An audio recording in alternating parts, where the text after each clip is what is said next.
Today we're going to be talking about 5 mistakes that a lot of new duck callers make. Now thankfully I was blessed to be brought up in the sport of duck hunting. My dad got me involved at an early age. In fact, the very first birthday present I ever got for my 1-year-old birthday was a duck call. So I've been practicing on a duck call basically my entire life. But with that said, I've made a ton of mistakes over that time. And I've seen a lot of mistakes that other callers make as well. So I'd like to share some of those mistakes with you today so that you can be sure to avoid them. Now the number one thing I see a lot of new duck callers doing is that they're too timid. They're just holding back. They're scared to even hardly make a sound on the duck call.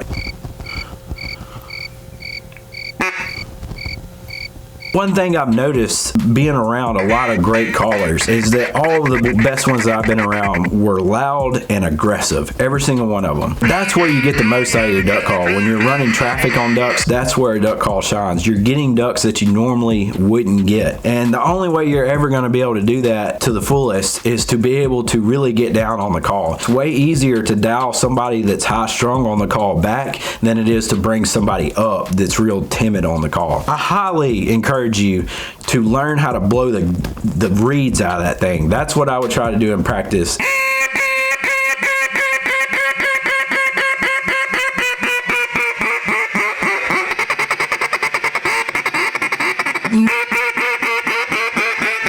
And that goes for when you're duck hunting too. You're gonna have to experiment. You're gonna probably scare some ducks. You can always go back to being quiet and soft when you need to. Because when you're on the X and you're just trying to really put them where you want them to be, you need to be quiet. But the days where you're running traffic, you have to be a loud, obnoxious, aggressive duck caller. And the only way you're gonna do that is to practice it.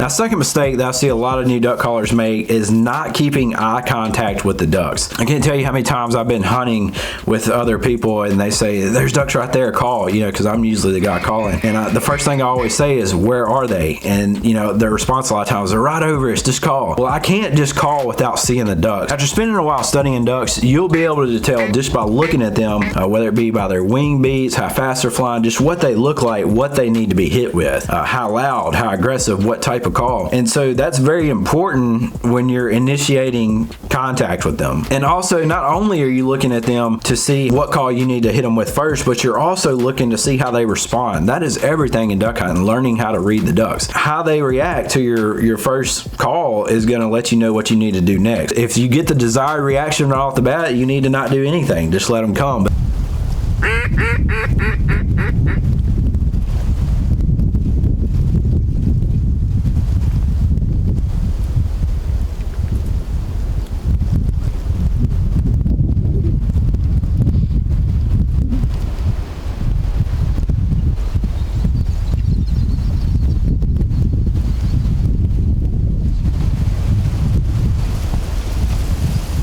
But you may have to hit them again, or hit them louder, or hit them with some different style of call. Now, the third thing is a big one, and this was a mistake I made for years, and that's not presenting air properly into the call. The way to present air properly into the duck call is what we call hot, pressurized air that comes out of your diaphragm. It doesn't come out of your cheeks. It's not cool air. It's hot air. What a lot of guys will do to compensate for this that aren't doing it correctly is that they'll grunt into the call to get that deep, nasally, raspy duck sound. An easy way to tell if you're doing this is to turn your call around and just blow like you normally would. If it sounds something like this, you're not doing it right. You know, you want to have a little bit of voice inflection, but not a ton. And it would sound something like this. The best way that I've heard it described to get that pressurized air is to imagine yourself trying to fog up a mirror. And the more you practice this, the harder you'll be able to blow in that way. When you learn how to do the air properly, you'll have so much more control, so much more different tones and pitches out of the call. Now, the fourth mistake I see in a lot of new callers is that they get stuck in the same routine when actually duck hunting. They blow the same sequences over and over and over. They don't really understand what they're communicating to the ducks. They're kind of like someone sitting out in a parking lot just saying, hey you, hey you, hey, just like saying the same thing over and over. Now, this can call in ducks, don't get get me wrong. A guy can definitely call in ducks from time to time by just sitting there blowing greeting calls all morning long. But you'll never be the Pied Piper of a duck call without truly understanding what you're saying to the ducks and saying the right thing to them at the right time. You need to pay attention to how they're responding. There's a lot of days out there where I'll hit ducks with, say, a feed call, and they absolutely don't like it.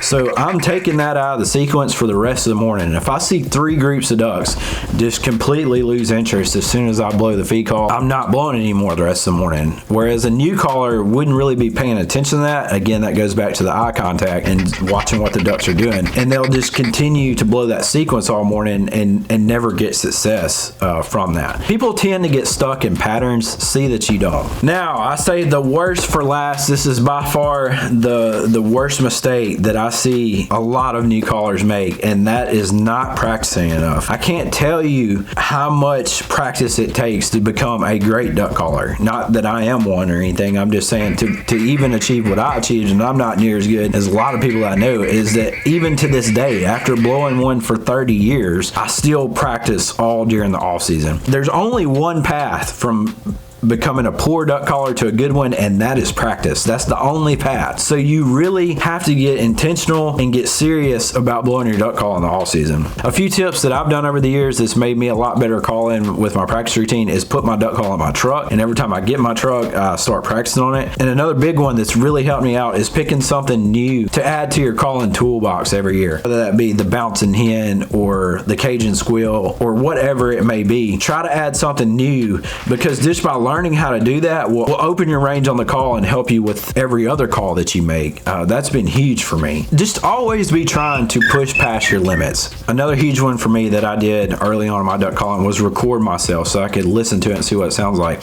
And probably the biggest thing that helped me the most as a duck caller was listening to live ducks before I practice and during my practice.